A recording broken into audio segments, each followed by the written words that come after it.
এয়া মোৰ জেঠাই ল'ৰা বৌ তাৰপিছত বাইদেউ সকলোবিলাক ভিনদেউ সকলোবিলাক হয় যোৰহাটত গৈছিলোঁ।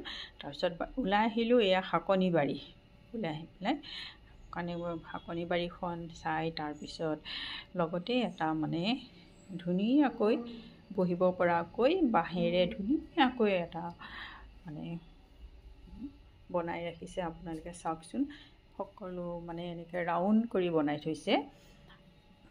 বহি মেলি কথা পাতিব পাৰি। ধৰক দুপৰীয়া সময়খিনিত এইটো লাইট আছে চাগে, লাইটটো জ্বলোৱা নাই, কিন্তু এতিয়া মানে বিৰাট ধুনীয়া এটা ভাল লাগিল। আপোনালোকেও অনুমান কৰিব পাৰিছে ন, বৰ ধুনীয়াকৈ যে বনাই ৰাখিছে। মানে পৰিৱেশটো অকণ ধুনীয়া লাগিছে আৰু সেইকাৰণেতো মই ভিডিঅ'টো বনাইছোঁ বাহিৰলৈ ওলাই আহি। তাৰপিছত এটা ডগী আছে দেই, ডগীটোৰ ওচৰত যাম। সিটো কি ক'বা কৰে নেকি চাওঁ। একো কৰা নাই, সি এটা শব্দ কৰা নাই, চোৱা একদম একোৱে কৰা নাই, দেখিছেনে? তাৰপিছত সি মানে ভাবিছে চাগে নিজৰ ঘৰৰ মানুহে, সিহঁতৰ আকৌ ধ্যান শক্তিটো বৰ বেছি নহয়, সেইকাৰণে। তাৰপিছত এয়া দেখিছে বেলি ডুবু হৈছে।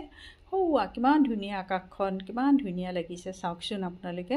পৰিৱেশটোৱে কিমান ভাল লাগিছে নহয়, বৰ ধুনীয়া লাগিছে।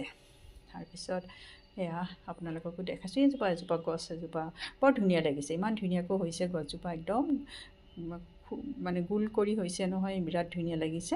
তাৰপিছত এইফালেও বহুত গছ আছে, আপোনালোকক দেখাওঁ অলপমান পৰিৱেশটো। এয়া কিমান ধুনীয়া লাগিছে। এইজোপা কি আছিলে গছজোপা যে খুব গোন্ধাই নহয় ফুলবোৰ, দেখিছে ন, নামটোৱে পাহৰিলোঁ নহয়। তাৰপিছত আকৌ কপৌ ফুল চাগে নিশ্চয় এতিয়া ফুলিবলৈ ধৰিছে, কলি আহিছিলে তেনেকুৱা হ'ব, মইতো আগতে গৈছোঁ।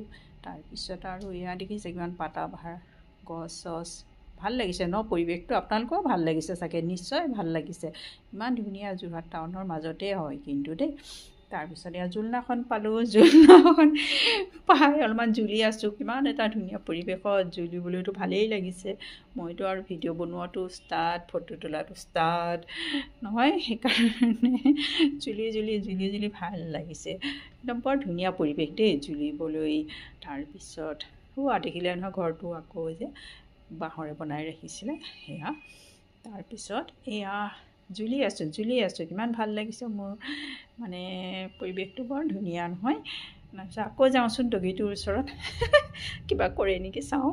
তাৰপিছত নাই, সি একো কৰা নাই, দেখিছে, সি যে গম পায় এয়া আমাৰ নিজৰ মানুহ, মানে আমাৰ নিজৰ মানুহ, সেইকাৰণে বুলিব একো নকৰোঁ, সকলোকে ধন্যবাদ মৰমেৰে।